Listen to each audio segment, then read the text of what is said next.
여러분, 이제 오늘부터 우리는 성막에 대해서 배우게 돼요. 성막은 아주 놀라운 그런 복음의 비밀이 숨겨져 있어요.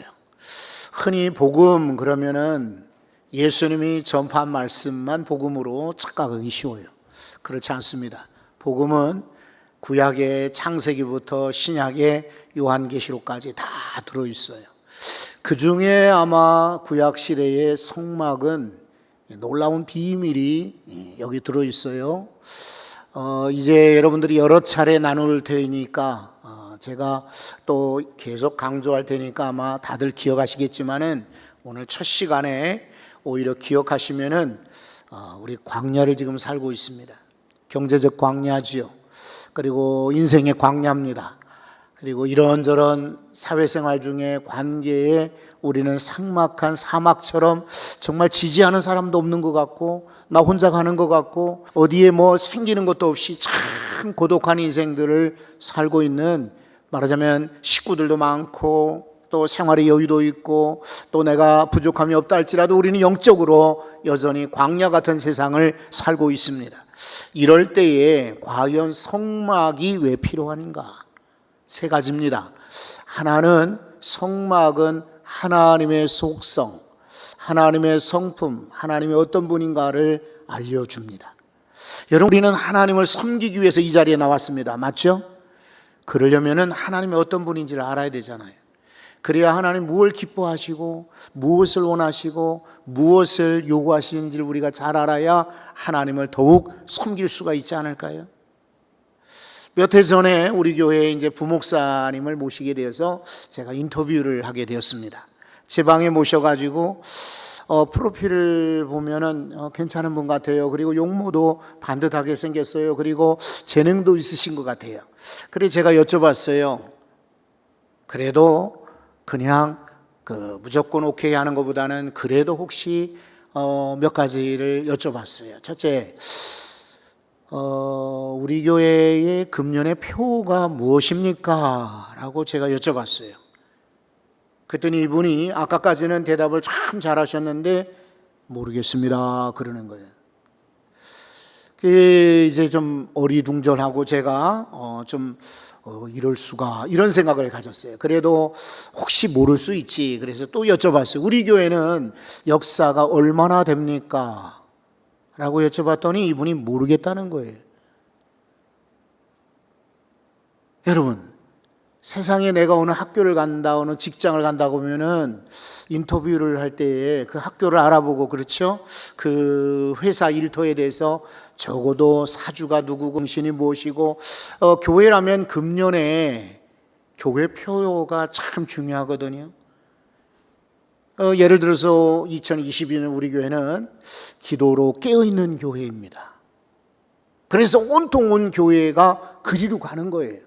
이게 금년에 우리 성도들의 갈 길이고 목표이기도 하고 과제이기도 하죠. 그러면 적어도 부목사님으로 이 교회를 섬기겠다는 분은 이 교회 역사가 얼마나 됐는지, 전임 목사님은 누구셨는지, 그리고 지금은 목사님이 무엇을 원하는지를 알아야 섬길 거 아니에요. 동역할 거 아니에요. 그렇죠? 그런데 이분은 다른 교회도 역시 지원을 하셨고 다른 교회도 관심이 있으셨는지 모르지만은 아주 기본적인 그런 자세가 아니었던 것입니다. 까다롭다고 여러분 여기지 마십시오. 이거는 보통 상식입니다. 우리가 하나님을 알고 하나님을 섬겨야지, 하나님을 모르고서는 어떻게 하나님을 섬긴다 할 수 있겠습니까? 그런 거로 이번에 성막을 통해서 하나님이 어떤 분인지를 잘 듣고 배우실 수 있기를 바랍니다. 또 하나, 이 성막은 예수 그리스도를 가르쳐 줍니다. 예수님이 어떤 분인지를 보여줘요. 자, 세 번째, 이 성막은 예배를 가르쳐 줍니다. 예배. 우리 그리스도인들의 최고의 사명, 최고의 임무, 최고로 먼저 최우선적으로 할 일은 예배입니다. 제가 지금 설교자로 이 자리에 섰지만은 2부 예배 때는 예배자로 앉아 있습니다. 전도사님이 설교할지라도 또 찬양할 때 전심으로 저도 따라 부릅니다. 신앙 고백할 때 눈을 뜨고 다른 사람들이 신앙 고백하는지 안 하는지 쳐다보지 않습니다. 제 뒤로 많은 분들이 제가 먼저 와 있으니까 자리에 앉지만은 누가 왔는지, 누가 저 자리에 앉는지 저는 쳐다보지 않습니다. 그 시간만큼은 저는 예배자입니다. 여기에 올라올 때도 제가 예배 관리자나 감독자나 예배 진행자로 강단에 있지 않죠? 회중석에서 똑같이 하나님께 임내송, 성령부터 시작해서 신앙 고백과 그리고 대표 기도하는 장로님의 기도까지 마음으로 찬양하는 성가대 찬양까지 마음으로 듣고 같이 감동을 받습니다. 예배자죠. 사랑하는 성도 여러분, 여러분들이 무슨 일을 할지라도 최고의 임무는 예배인 줄로 믿습니다. 예배 잘 드려야 돼요. 그래야 하나님이 인정하시고, 예배 잘 드려야 돼요. 그래야 하나님이 복을 주시는 것입니다. 예배 시간에 정신 똑바로 차려야 됩니다. 예배 시간에 온통 집중해야 됩니다. 예배 시간에 하나님을 높여요 찬양하고 영광 돌려야 합니다. 우리는 말씀드렸지만은 담임 목사를 할지라도 그래요. 부교육자분들도 감독자가 아니에요. 1부 예배는 예배를 우리가 예배자로 드리고 2부 때 3부 때는 성도들을 돕는 이들이지만 우리에게 여전히 최고의 사명은 예배에 있습니다. 성막은 바로 예배를 가르쳐줘요. 그러니 얼마나 귀한가요? 하나님을 알려주지, 예수 그리스도를 알려주지, 예배를 알려주지. 신앙생활의 기본이 여기 다 들어있어요. 성막을 만드는 것도 그렇습니다. 성막은 그냥 우리들의 아이디어나 우리의 구상 이렇게 만드는 것이 아닙니다. 성막은 제일 먼저 하나님이 기뻐하는, 그리고 우리가 기뻐하는 예물로 만드는 것입니다. 이것은 예배의 원리이기도 하고 헌신의 원리이기도 하고 봉사의 원리이기도 합니다. 예배는 계명이 아니고 예배는 세금으로 그저 의무적으로 드리는 것이 아니라 기쁨으로 예배하고 기쁨으로 헌신하는 것입니다. 여기 성경에 보면은 2절에 그랬어요. 이스라엘 자손에게 명령하여 내게 예물을 가져오라 하고 그 다음에 기쁨으로 내는 자라고 했어요. 우리 헌신도 예물도 예배도 기쁨으로 드릴 수 있기를 바랍니다. 아니 내가 장로고 내가 권사고 내가 집사고 내가 직분자니까 억지로 드리는 예배가 아니라 기쁨으로 영광으로 드릴 수 있기를 바랍니다. 또 여러분 3절에 보면 너희가 그들에게서 받을, 백성들에게 받을 예물은 이러하니 라고 말하면서 금과 은과 놋이라고 말하고 있습니다. 최고의 것입니다. 여러분 예배는 시간이 남아서 드리는 짜투리 시간이 아닙니다. 오늘 이 예배는 내가 마음에 내 예배하러 가야지 해서 그냥 드리는 것이 아니라 여러분 내 생활에 내 인생에 내 시간 중에 최고의 것을 하나님께 드리는 것입니다. 그러니까 우리는 멀리서부터 차를 타고 오잖아요. 주변에 수없이 많은 교회들을 통과하면서 여기까지 오는 이유가 뭘까요? 네, 최고를 드립니다라는 거예요. 최상의 컨디션을 가지셔야 돼요. 금요일날 저녁부터 시작해서 주일날 예배를 위해서 준비하시는 거예요. 그래서 주일날은 몸도 아프시면 안 돼요. 또 다른 일이 생겨서는 안 돼요. 약속이 있을지라도 거부하셔야 돼요. 내 최고의 시간을 하나님께 드린다. 이스라엘 백성들은 금이나 은이나 놋 최고의 것을 드렸잖아요.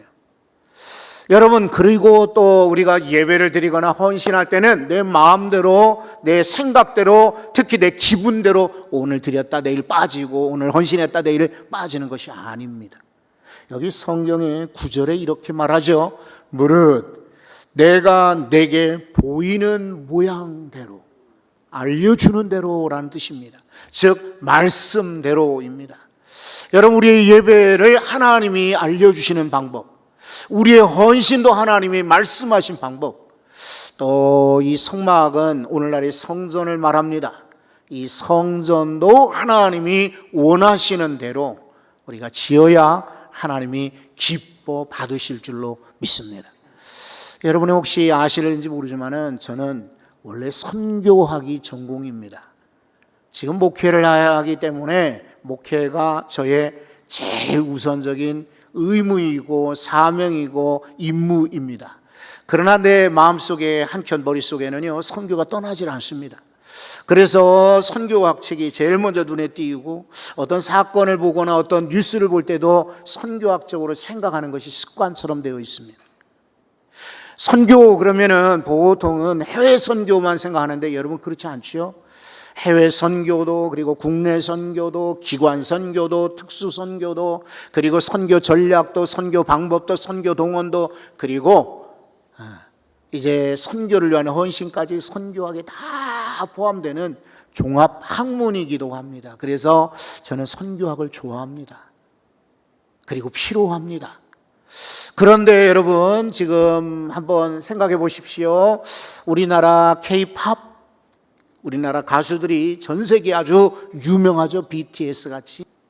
또 K-컬처, 영화들도 지금 뭐 아카데미상을 받지, 에이미상 뭐 마치 무슨 상에서 우리는 잘 모르는 많은 상들을 지금 거기에 입상하고 이미 뭐 영화제에서 많이 초청받고 하죠. 한국 영화들, 드라마들은 일본에서는 일본 드라마보다 한국 드라마를 더 많이 시청한다고 하니까 놀라운 일이죠.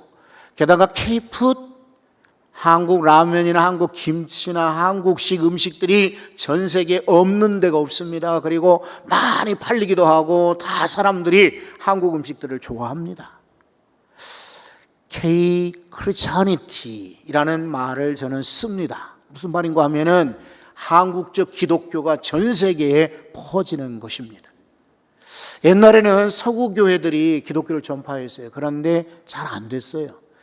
지금 한국 교회가 많이 위축되었다고 하지만 여전히 전 세계에 복음을 전하는데 최일선에 서고 있어요. 코로나 때 대부분의 선교사들이 다 돌아가는데 유독 한국 선교사들은 현장에 남아있는 분들이 많고요. 일시 철수했다가도 다시 돌아오는 회복력, 다시 돌아오는 복귀율이 대한민국 선교사들이 1위입니다. 그리고 전 세계적으로 한국 선교사가 파송된 파송국가 2위이기도 합니다. 이만큼 한국 기독교가 전 세계에 알려져 있어요. 그런데 여러분 옆에 나라 일본만 해도 우리보다 300년 전에 기독교가 들어왔어요. 그런데 기독교가 참 약합니다. 중국에도 400년, 500년 옛날 경교까지 이야기하면 1000년이 넘었거든요. 그런데 당나라 때 기독교가 들어왔다고 하는데도 여전히 기독교 교세가 약해요. 여러분 동남아는 말할 것도 없고요. 몽골도 우리 선교사 한 분이 얼마 전에 우리 간증복을 들으셨죠? 몽골도 기독교 교세가 아주 약해요. 이미 300년 전에 들어왔음에도 불구하고 나라에서 몽골 제국에서요.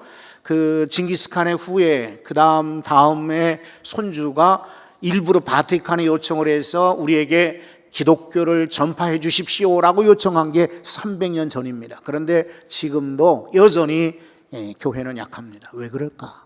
일본은 이 사람들이 예배당을 지치를 않았어요. 그래 일본에 가보신 분들 알지만은 일본의 전차, 기차가 아주 굉장히 발달해 있잖아요. 기차를 타고 이렇게 지나가다 보면 교회당을 잘 볼 수가 없어요. 우리나라는 시골에 섬마을에도 가보면 다 교회가 있는데 일본에 교회가 없어요. 왜냐하면 선교사들의 역량도 있지만 일본 사람들이 사회 구원, 영혼 구원보다는 변화, 변혁, 정치, 사회에 더 침투하는 전략을 썼기 때문에 성전 필요 없다, 예배당 필요 없다라는 이런 주장인 거예요. 그러니까 기독교가 열세인 거예요. 중국은 일찌감치 기독교를 받아들였지만 공산주의와 그 전에 청나라 시절, 예전에 송나라 시절 이런 때는 이 맹자, 공자하는 윤리와 혼합주의가 되었어요. 진리를 혼합시키니까 이 진리 알맹이가 없는 거예요. 흐지부지 돼버린 거예요. 그러다가 공산주의 되니까 기독교가 와르르 무너지고 공산주의와 연합해서 지금 삼자교회라는 것을 세운했지만은 허울뿐인 교회로 남았어요. 몽골은 아까 말씀드린 것처럼 이미 300년 전에 기독교를 받아들였으나 성전도 남기지 않고 특히 성서를 번역하지를 않았어요. 성경이 없었던 거예요. 그러니까 후손들은 성경이 없으니까 뭘로 신앙을 배우겠습니까? 여러분, 간혹 가다가 신문이나 잡지에서 그런 말들을 여러분이 들으실 겁니다. 젊은 신학자들이나 젊은 목사님들 가운데 성전이 왜 필요하냐? 성전 필요 없다. 성전, 우리 마음이 성전이고 하나님이 거하시는 성령의 전인데, 물론 성경에 그런 말씀이 있어요. 고린도전서 3장 16절에 너희는 성령이 거하시는 하나님의 전인 것을 알지 못하냐. 그러면서도 바울 사도는 여전히 가는 데마다 교회를 개척을 했어요. 그리고 개척한 교회는 여지없이 예배당이 세워졌거든요. 그래서 유럽의 기독교가 퍼져 나간 거예요. 그런데 오늘날 젊은 신학자들이나 목회자들 가운데는 성전 필요 없다. 여러분, 아이들을 어디서 가르치겠어요? 예배를 어디서 드리겠어요? 세례를 어디서 베풀겠어요? 힘들고 어렵지만 성전이 있어야 아이들한테, 저기가 우리 할아버지 할머니가 신앙하던 곳이고 우리 아버지가 신앙하던 곳이고 바로 너희들이 태어날 때부터 기도받고 세례받고 양육받은 곳이야. 성전이 있어야 되잖아요. 어디서 예배를 드립니까? 저 들판에서, 공원에서, 운동장에서, 체육관에서 예배를 드리나요? 아니죠? 예배당에서 예배를 드리잖아요. 예배당이 없으면 우리는 아마 방황하고 떠돌다가 아마 기독교가, 교회가 시들어지고 말았을 거예요. 성례전도 그렇고요. 그래서 성전을 너무 우상시화하고 성전 지상주의는 우리는 배격해야 됩니다. 하지만 눈에 보이는 성전도 매우 소중합니다. 그래서 하나님께서는 성막을 보여주셨고 만들라 하셨고, 만약에 성막이 필요 없더라면, 성전이 필요 없더라면 이런 걸 왜 명령하셨을까요? 여러분 아십니까? 십계명은 계명입니다. 율법입니다. 지키라고 하시는 명령입니다. 그런데 사람들이 약하기 때문에 또 환경에 이렇게 치기 때문에 계명을 지킬 수가 없어요. 계명을 안 지키면 죄가 되는 거예요. 죄는 필수적으로 죽음밖에 없어요. 죽어야 되는데 하나님께서는 은혜로 성전을 만들어 주신 거예요. 그 죄를 해결하도록, 그 죄를 용서받도록, 그 죄를 통해서 하나님을 만나도록 성막, 성소, 회막, 장막 여러 가지 말들로 쓰여지죠. 그런데 대표적인 말이 성막이기에 오늘 제목을 성막이 필요한 이유라고 정한 거예요. 이것은 다시 말해서 오늘날 교회가 필요한 이유라고 봐도 좋아요. 그럼 왜 성막이 필요하냐? 여기 오늘 성경을 한번 들여다보십시오. 자, 우선 8절입니다. 8절에 이렇게 말하죠. 내가 그들 중에 뭐라고 했습니까? 거할 성소다. 거한다 라고 했어요. 그리고 이것을 특별히 성소, 거룩한 장소라고 구분하라는 것입니다. 물론 하나님께서는 어디서나 우리와 거하시기 원하시고 우리를 만나실 수 있어요. 카페건 또 전동차 안에서건 극장에서건 체육관에서건. 그러나 여러분, 그건 쉽지 않죠. 우리 코로나가 한창 극심할 때, 교회당 오지 못했을 때 여러분들이 집에서들 예배를 드렸어요. 그리고 지나가다가도 예배 시간 되면은 핸드폰을 열어놓고 예배를 드리는 분도 계셨지만은 정말 전심으로 하나님께 예배 드릴 수 있던가요? 옷차림부터 틀리죠. 그리고 시간도 그냥 왔다 갔다 하죠. 아침에 드리고 뭐 오후에 드리고 저녁에 드리고 제 마음대로. 왜냐하면 유튜브를 열면 우리 교회 예배가 그대로 나오니까. 사실은 멀리 계신 분들이나 아픈 분들이거나 아니면은 교회에 도저히 나올 수 없는 분들이거나 주일을 날도 할 수 없이 일하는 분들 위해서 유튜브로 중계하는 건데, 멀쩡한 사람들이 유튜브로 예배를 드리고 나 예배 잘 드렸다라고 자부하지 않았습니까? 지금은 그렇게 지나갈지 몰라도 하나님은 하나님의 책에 다 기록을 해놓으십니다. 여러분, 하나님을 만나는 장소로 성막을 주셨어요. 22절을 한번 보십시오. 22절에 이렇게 말씀하시죠. 거기서, 성막입니다, 내가 너와 만나고 라고 말씀하십니다. 다시 말해서 여러분 체육관에서 만나는, 광장에서, 공원에서, 여러분 수영장에서, 콘도에서 혹은 여행지에서 만나는 것이 아니라 거기서 성막, 성전을 말합니다. 오늘 이 자리에 오셔서 사람들만 만나고 설교자만 보고 돌아가시는 것이 아니라 하나님을 만나실 수 있기를 바랍니다. 하나님을 예배하실 수 있기를 바랍니다. 하나님께로부터 은혜를 얻고 돌아가실 수 있기를 바랍니다. 그래야 돼요. 사람 만나면 은혜도 되고 감동도 되고 때로는 힘도 되지만 그러나 약해요. 적어도 하나님을 만나셔야 돼요. 조그마한 건전지 있죠? 손가락만한 건전지, 이거 2A 정도 보통 이렇게 부르는 이 건전지는 시계는 돌아가게 할 수 있을지 몰라도 전기 자동차를 움직일 수 없어요. 전기차 안에는요 어마어마한 배터리, 큰 무거운 배터리가 들어있어요. 그리고 전기를 충전해 놔야 전기차를 움직일 수가 있는 거예요. 버스 어마어마한, 그 사진으로 봤습니다만 밑에 있는 배터리가 어마어마합니다. 우리 승객들이 앉는 좌석 밑으로 전체가 다 배터리 칸입니다. 그래야 큰 버스가 움직이는 거예요. 사람을 만나면 건전지 정도예요. 그냥 표정만, 일시적으로 그냥 감정만, 그냥 그때만 반짝 좋아질 뿐이지 내 인생의 최고의 변화는 하나님을 만날 때입니다. 우리 아이들이 지금 학생회에서 혹은 청년회에서 성경학교들을 수련회를 하죠. 최고의 기도 제목이 뭐냐면 아이들이 하나님을 만나기를. 아이들이 수영도 하고 맛있는 것도 만들어 먹고 아이들이 막 이것저것 즐거운 놀이도 하지만 무엇보다 가장 중요한 것은 하나님을 만나기를. 사랑하는 성도 여러분, 우리도 주일 학생들이 아니지만 예배 시간에 하나님을 만나시기를 간절히 소원합니다. 그리고 성막은 예배를 드리게 하는 장소예요. 예배 장소로 성막을 허락하셨어요. 성막에서 다른 일이 오직 제사 드린 일만 남아있어요. 이 성막에 뭐가 들어간지 기구에 대해서는 이제 쭉 앞으로 나누게 될 겁니다. 다음 주에 3가지, 그리고 그 다음 주에 또 3가지, 이렇게 나눌 터인데 여러분 그때 가서 자세히 듣기로 하고, 성막이 필요한 이유는 단지 예배이구나.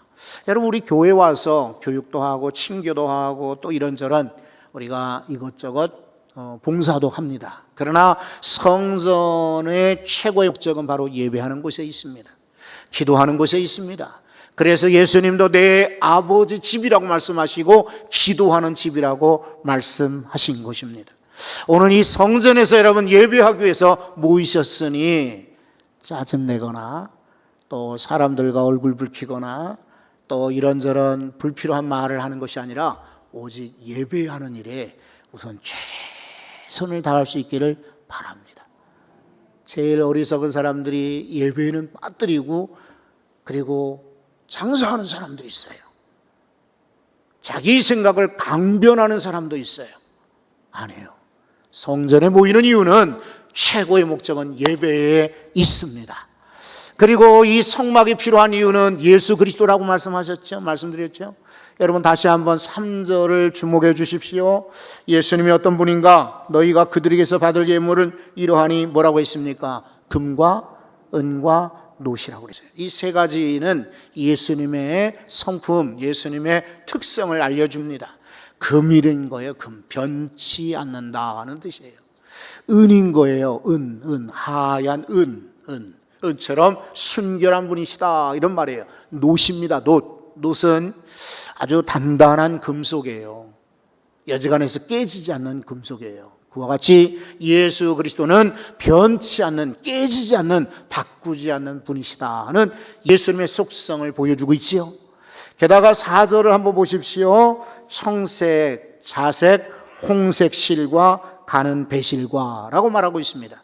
4종류 실이 나오는데 청색은 하늘 색깔을 말합니다. 예수님께서 하늘에서 오셨고 하늘로 가셨고 다시 오실 분을 설명하고 있는 것입니다. 자색은 부자들이 입는 옷입니다. 옷감입니다. 다시 말해서 예수님은 그렇게 귀한 분이다 하는 뜻입니다. 홍색은 바로 피를 가르치는 색이기도 합니다. 너희 죄가 주홍 같을지라도, 그렇죠? 흰 눈같이 휘어질 것이다, 양털같이 휘어질 것이라고 약속하십니다. 바로 예수 그리스도의 보혈의 피, 우리 268장을 아까 찬송으로 불렀는데 그 찬송과 같이 하나님께서는 예수 그리스도를 통해서 우리를 용서하시고요, 또 우리에게 복음을 전해주시고, 그리고 우리에게 힘을 주시는 것입니다. 바로 금이나 은이나 노시나 청색, 자색, 홍색, 그 다음에 가는 새, 이 세마포, 배옷은 무엇을 상징할까요? 여러분 혹시 예전에 약탕기를 써보신 분들 한번 생각해 보십시오. 약을 다리잖아요. 물에다 끓여가지고는 배에다가 이렇게 싸죠. 약재들을. 그리고는 나무를 하나 감아가지고는 꽁꽁 돌려가지고 약을 짜냅니다. 사발에 짜지요. 배에 약물이 뚝뚝 떨어지는 것입니다. 하얀, 그리고 가느다란 배옷은 바로 예수 그리스도를 상징하는 것입니다. 아까 은과 같이요, 예수님도 세마포 흰색으로 정결하신 분이고, 우리의 모든 죄들을 꽉꽉 짤 때 약을 걸러내듯이 죄를 걸러내고 정결케 만드는 의미가 바로 이 세마포, 새옷에, 배옷에 있는 것입니다. 이런 걸 보면은 바로 성막은 하나님을 만나는 장소구나, 이 성막을 통해서 우리는 예배를 드리는구나, 이 성막에서 예수 그리스도를 배우는구나 하는 것을 아실 수 있죠. 그리고 하나 더, 우리는 이 성막에서 우리의 소원을 아뢰고 응답을 받는 것입니다. 어제 오후에요, 혹시 이렇게 시내 쪽에 이렇게 나가보신 분들 계신가요? 저는 결혼식이 있어가지고 이렇게 고척교 쪽을 이렇게 지나가는데, 저 시내 북쪽에는요 까맣게 구름이 아주 까맣게, 정말 새까맣게 드리웠어요. 우리 동네는 멀쩡했어요. 비가 오질 않았어요. 근데 그 동네는 그렇게 까맣더라고요. 그리고 잊어버리고 있었는데, 여러분 우리가 목요일날 새벽에 무슨 기도를 드렸는가 하면은요, 토요일부터 주일까지, 특히나 토요일날은 퀴어 축제라고 그래서 동성애자들이 시청 앞 광장에서부터 퍼레이드를 해요. 그래서 여러분 속 좁다고 흉보지는 마십시오. 저희가 기도를 했어요. 새벽에 나오신 성도들과 함께 비가 좀 왕창 내렸으면 좋겠습니다. 그래야 이 사람들이 행진하다가 비가 오면은 행진을 못할 거 아니에요. 그리고 이게 행진이 문제가 아니라 구경꾼들이 또 많아요. 쓸데없는 구경꾼들이. 구경꾼들도 비가 오면 안 올 거 아닙니까? 그렇죠? 그래서 비가 오기를 전심으로 기도했는데, 웬걸요, 뉴스를 보니까 비가 전혀 안 온대요. 그리고 비가 왔다가도 금방 그친다고 그랬어요. 야, 우리 기도는 했는데 기도가 응답이 안 되나 보다 그랬더니, 오늘 아침에 일찍 와서 뉴스를 열어보니까 그때 하필이면 4시부터 아주 폭우가 쏟아졌다네요. 들으셨나요? 우리 동네는 비가 안 왔는데 그 동네만 엄청나게 비가 왔대요. 그래서 무슨 정의당에선가 거기서 막 성명 발표하고 막 이러려고 그랬는데 비로 취소됐다고 하고, 퍼레이드도 줄었다고 하잖아요. 여러분, 이것입니다. 우리는 종종 기도해도 이루어질까 설마, 아이고, 의심할 때가 많은데, 하나님은 우리의 기도를 정확하게 받으시고 응답하여 주십니다. 그런 거로 여러분, 성전에 오셨을 때 그냥 가시면 안 돼요. 예배를 마치고 뭐가 그렇게 바쁘신지, 물론 바쁜 분들은 몇 분 계시리라고 하고 저는 이해를 해요. 그래서 그냥 저분은 바쁜가 보다 그러고 이해하고 지켜보기는 하지만, 아마 대부분의 성도들은 이 시간이 예배 시간인 줄 알고 있잖아요. 그리고 우리 교회 예배 시간은 거의 정해져 있어요. 11시 반에 시작하면 12시 반이면 땡 끝나요. 그런데 뭐가 바쁘다고 인사도 하지 않고 그냥 기도도 하지 않고 막 엘리베이터로 달려가는지 제가 생각할 때 이해가 안 돼요. 어쩌다 한 주는 그런 분들 집에 귀중한 거, 중요한 손님, 약속 이런 분이 있어서 이해는 되지만, 그렇지 않다면은 여러분 예배 후에 기도하셔야 돼요. 예배 중간에 다른 사람들의 기도에 우리는 같이 기도할 수도 있고, 또 목사가 기도할 때 같이 기도할 수 있지만 여러분의 기도가 필요해요. 여러분, 우리 사회를 볼 때 기도 제목이 얼마나 많아요. 우리 가정에도 기도 제목이 얼마나 많아요. 여러분 개인으로도 얼마나 기도 제목이 많아요. 그런데 언제 여러분이 기도하시겠습니까? 다 집이 멀다고 핑계대고 못 나오시잖아요. 코로나 위험하다고 못 나오잖아요. 그러니 이왕 교회 오셨을 때 바로 이 성전이 필요한 이유는, 성막이 필요한 이유는 거기서 하나님을 만나고 하나님 말씀 들을 뿐더러 우리의 소원을 아뢰는 그런 장소다. 기도 응답의 장소로 삼으시기를 바랍니다. 그래서 여러분 주변에 간증하셔야 돼요. 내가 평화교회 다니거든요. 저 아기를 못 낳았어요. 그런데 기도하고 이렇게 아이를 둘셋 낳았어요. 간증하셔야 됩니다.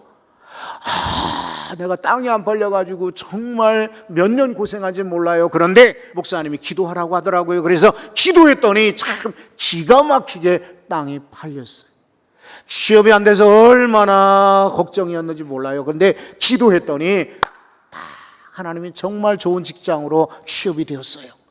기도 응답의 간증들이 여러분 주변에 많이 퍼져나갈 수 있기를 바랍니다. 하나님을 만나십시오. 최고의 예배의 장소입니다. 여기서 예수 그리스도를 배우십시오. 그리고 무엇보다 기도에 응답받는 복된 장소, 우리 평화교회가 성막인 줄 알고 평화교회 영원하라 간증하고 찬양하고 높일 수 있기를 바랍니다. 하나님